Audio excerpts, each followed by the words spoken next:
possibilities arise. Right? What is the other possibility? The other possibility is not in the brain at all. It's in Akasha. The memory of learning is in the Akasha. That's what the quantum approach is saying. Okay? So which theory is correct? Now, the holographic theory, if you look at it carefully, is really cannot be correct. First of all, we do lose some of the information.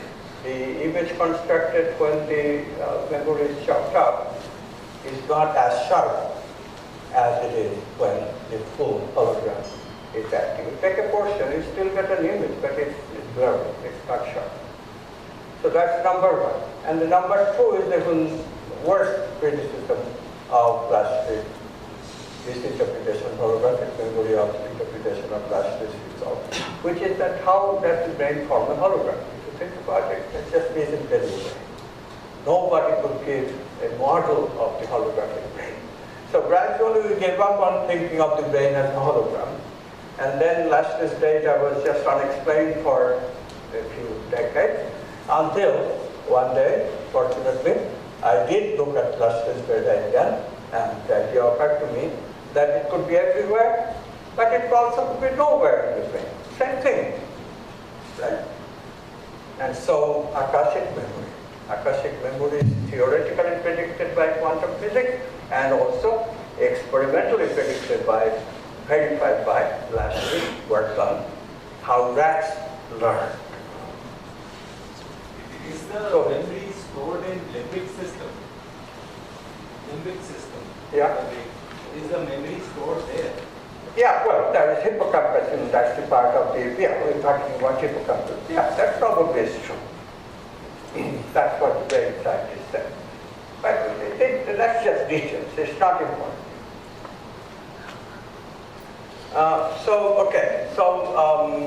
So immediately we can say this extreme confidence that the Hindu theory, the Buddhist theory, is basically correct. Okay. Memory, part of it is just episodes of learning, that's in the brain, but the learning itself, learning what the information means, that learning, finding the gene, that learning, that does not reside in the brain. The character part, that the doing that follows from the learning, that part is not in the brain. It's in Akasha. It's in the non-local consciousness. Would this be the evidence that from the non-space-time, space-time is being treated like that?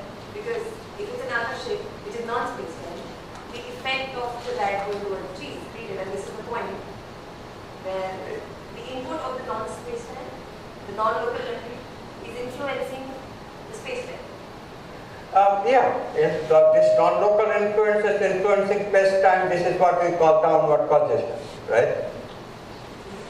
So every event, of course, is created by that influence.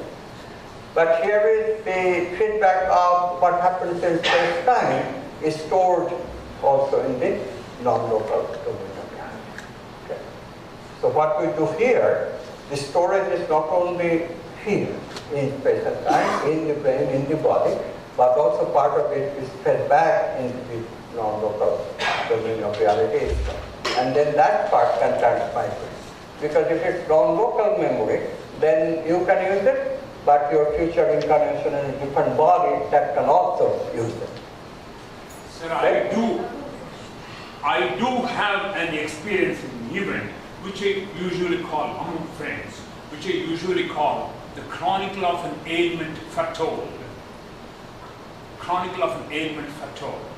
About 18 months back, my body was getting into entropy. The rate of destruction of cells or decay of cells was growing. Decay was growing. In the evenings after coming back from office, I used to sleep. I'll take just 1 or 2 minutes. I used to feel asleep while coming in car. Of course, I wouldn't be driving. I'm at home, by about 7:30 I'll have a nap. And then go out and come back, sit late into the night, get up late in the morning, all that stuff. And I was steadily losing, not the weight, but energy. I was able to palpably feel that. That is one thing. In those times, those few days, we had a sitting seance called, what is otherwise called planchette. I'm not trying to bring in any paranormal aspect to it. It is not paranormal, yet it was not an emotive state or emotional state also, psychiatrically. My nephews and myself, we sat for a seance sitting and called that our aunt on her first anniversary, death anniversary. She was an 88-year-old classical violinist from Coimbatore, well known in Tamil Nadu, Srimati Krishnavedi. She was called. There is a method to it. And suddenly, I was asking her various things. How is the world there? Is there anything called 3 plus 1, 4 dimensions? She knew English very well. 3 dimensions of space and 1 dimension of time. All those things there. She said, no, what? She asked her. What? Dimensions of space and time. No. Back came the reply immediately. Then I asked 2 things. When will I go to Delhi? I had some important jobs to do. It was January. She said, listen, I was trying to go to Delhi for an important job. That I will leave. Importantly, health-wise. We were speaking about how the world, netherworld would be, all this stuff. Suddenly, she said, C, the alphabet C, and 318 numeral. C, again, quickly she got back and said, C318. A week later, for the first time in my life, I tested my blood for diabetes, and the random testing notated 318. I started getting treated from there. So non-local memory, that's your good. That is Akashic memory called, because she herself told Yeah. that I am from Akash, I am not from time space. Yeah. And she zeroed in on the exact health aspect point parameter of my blood sugar.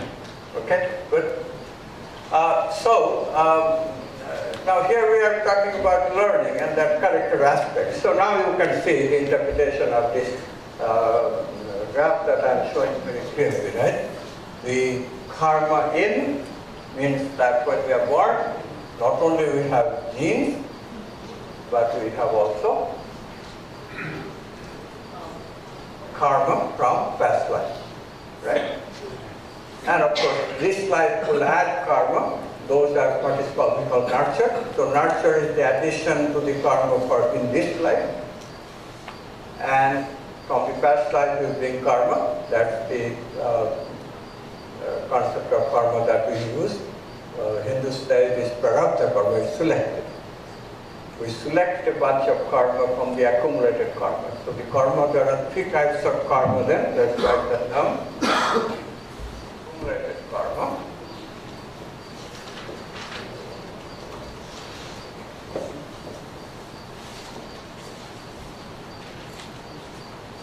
Prarabdha karma, the part that you bring from all this.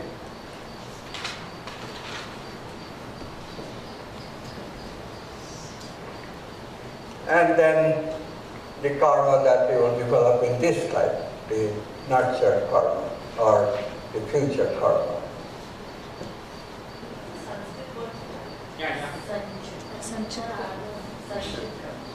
Sanchita comes next. Yeah. But Akashic, if the Akashic memory is there, so when we read Akashic records, we can read other person's Akashic records also, right? You guys are so intelligent. I'm very happy with this question. So you have to postulate one more time. And the graph sort of assumes, this figure assumes that postulation.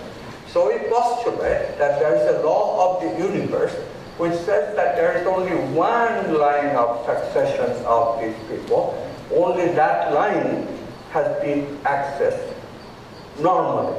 But of course, other people could be specially clairvoyant and they could have special access. Like there was a guy in America, very famous, Edgar Casey, who seemed to have access to everybody's reincarnation record. There's a lot of proof of it, but only very few people are like that. So we can generally assume that there is a law of the universe in which that karma flows. So that is what is shown here. So we say that there is a name we give to this ongoing entity. We call it monad, quantum monad. Monad is the name given by the Theosophists, since they have been very instrumental in bringing back the idea of reincarnation to Western culture. I have their work. And so quantum monad is the ongoing surviving entity. And that ongoing entity is every lifetime we've been seeing certain prarabdha karma in this life, and then when it goes out, that prarabdha karma has been added on by all the karma that will be in the future life. So future karma has been added to the accumulated karma, and then that out of that accumulation, the next incarnation we use another bunch of karma that will be called the prarabdha karma of that life, and it goes on like that. Okay? Doctor, I'm a small doctor. Yeah. See, Einstein's law recently again was proved right? Like any thought or any thought that we think, it actually plays a role in the space-time fabric in the universe. So how different is this from Akasha? How different is it? Like how different is it from the Akasha memory that you're talking about? How different is it from Akasha? Every thought that we think, it does play a role in the space-time fabric. Am I getting the recent discovery of Einstein's law right? No, the problem is that every thought, yes, that also has certainly unconsciously non-local. You're right about that. But look at how we are remembering thoughts. It's not so easy to remember a thought. Retrieval is not so easy. How do we retrieve? Yes, because the brain is constantly moving about. So the existence of the brain helps us to retrieve that kind of memory of any thought. Yes, any thought is always there. In principle, you could, whatever anybody has thought anytime, yes, in principle, yes, we could, it is available in Akasha, in principle. But in practice, it is extremely difficult. Why?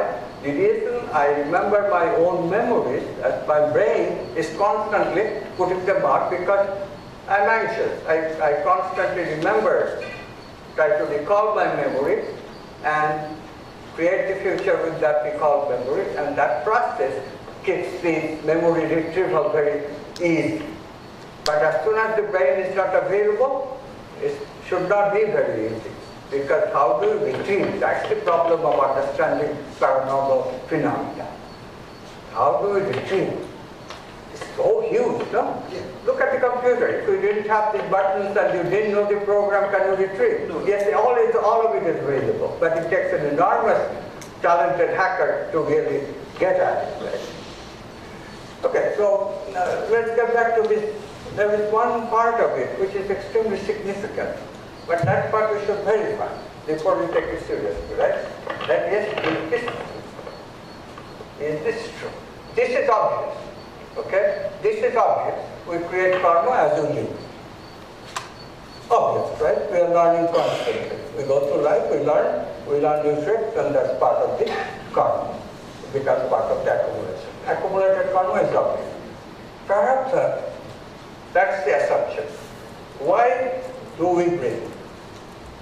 And why are we not assuming like that? It's a very, very important part of the philosophy that they have developed. And we have to understand that properly. Because the whole treatise, whole psychology of Hindu living, whole psychology of Indian living, which is identical with quantum living in this respect, depends on understanding this idea of prarabdha karma. We have to take it very seriously. So we better have some verification of it. Verification came unexpected. Unexpected. Research has been done by a reincarnation of past life regression therapy. His name is David White. Lives in Ohio, in the United States, and he has done many cases of regression. Sometimes he has taken the same subject through many regressions. Right. CLINESS. He has taken the same subject through many incarnations. And he began to notice something very interesting. Especially when a subject has adjacent reincarnations that they remember. He found that even striking patterns of character that appear in the previous incarnation did not appear in this incarnation. Many cases accumulated, and always like that. The accumulated propensity, patterns of habit, patterns of character, samskara, is just not appearing. Significant portions of it is just missing. Instead, new propensities that are in the old accumulations in some other incarnation, where 5 incarnations ago there was some propensity developed, all of a sudden that comes back. But not the ones in the previous incarnation. They're just not there. So he developed the concept because Americans love to play a card game called poker. He gave it the name of poker game, poker card. Karma is poker card. In poker we play with 5 cards. We play with 5 cards, not the entire deck of 52. We call it poker card. But do you see that the poker karma is the same idea as character karma? We bring only a portion of the karma. This is extremely significant. So the Indian researchers of those ancient times theorized, why do we bring a particular bunch of karma in this life?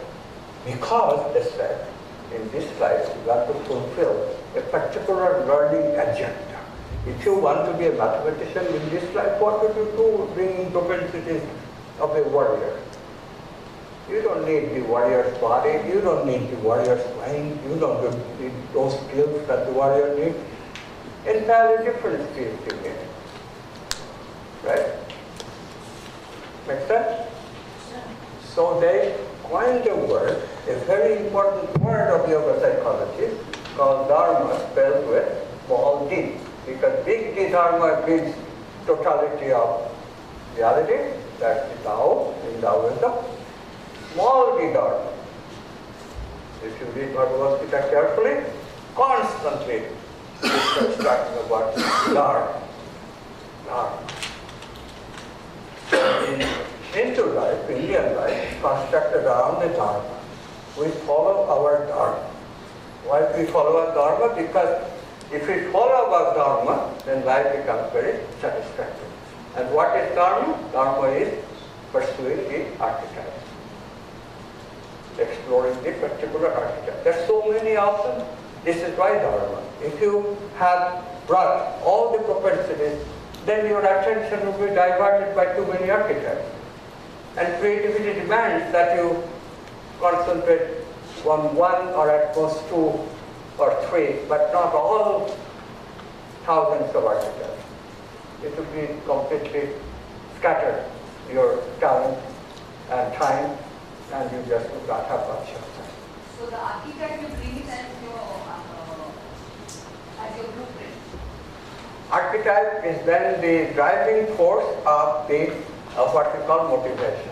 Yeah, so that becomes your blueprint. That becomes the blueprint from which you act. That's your blueprint of action. So there is a Well, sort of.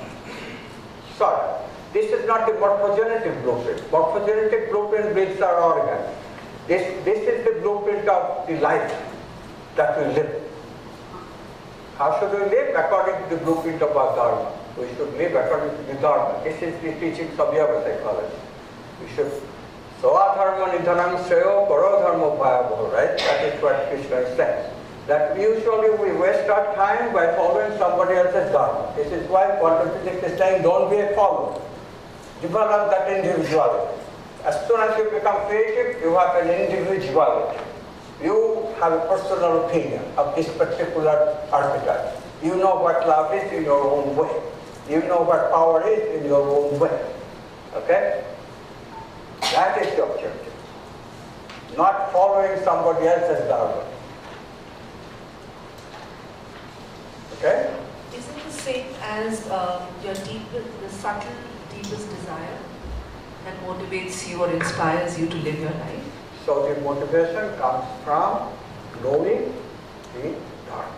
If you don't know the dharma, of course, you are not very motivated to pursue your life, and then life becomes a little bit unhappy because you don't know. So one of the things we try to do is to discover our dharma.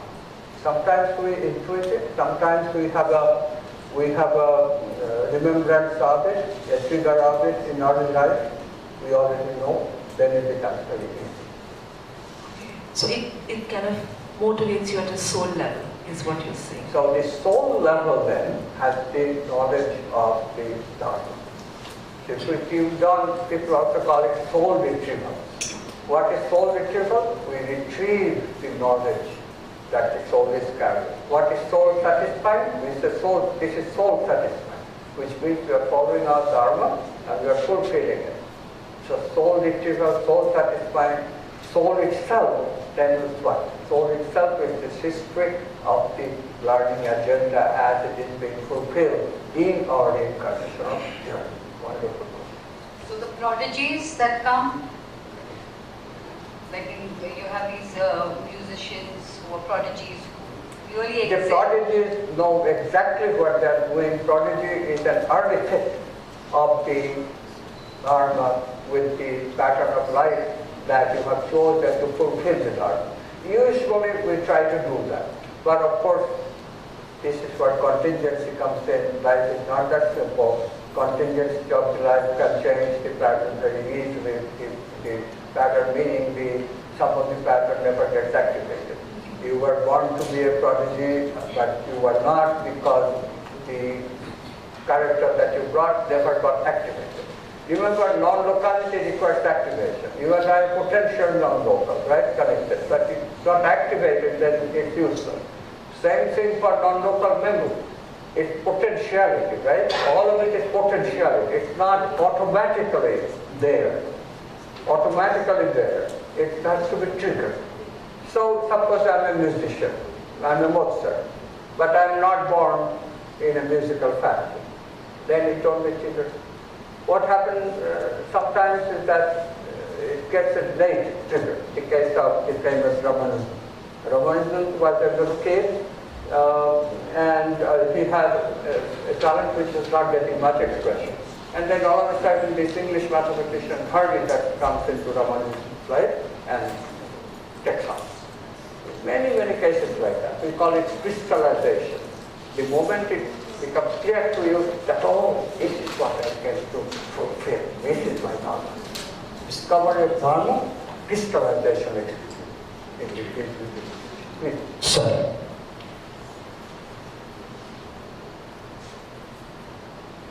where is the intervention possible? And how is the intervention possible? How to intervene? Intervene into the path. We have the capacity to shift. When and how that is possible?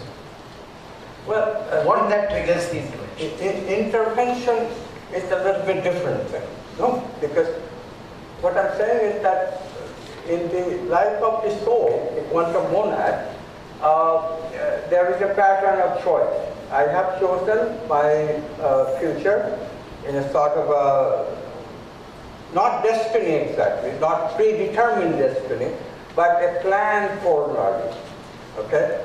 And the intervention, of course, is usually contingent, depends on what is the case in, like, maybe the soul chooses a family. Well, how does the soul choose? Those are questions you have to research. I have some ideas, but, you know, we need to research more. Like the near-death experience of this, they have a panoramic experience. They can see the past lives, even a little bit glimpse of the future, all of that, because they have non-local window that opens up in the moment of death.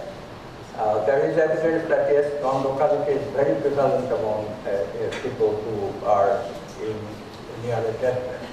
So that kind of thing tells us that yes, it's possible to have that kind of experience.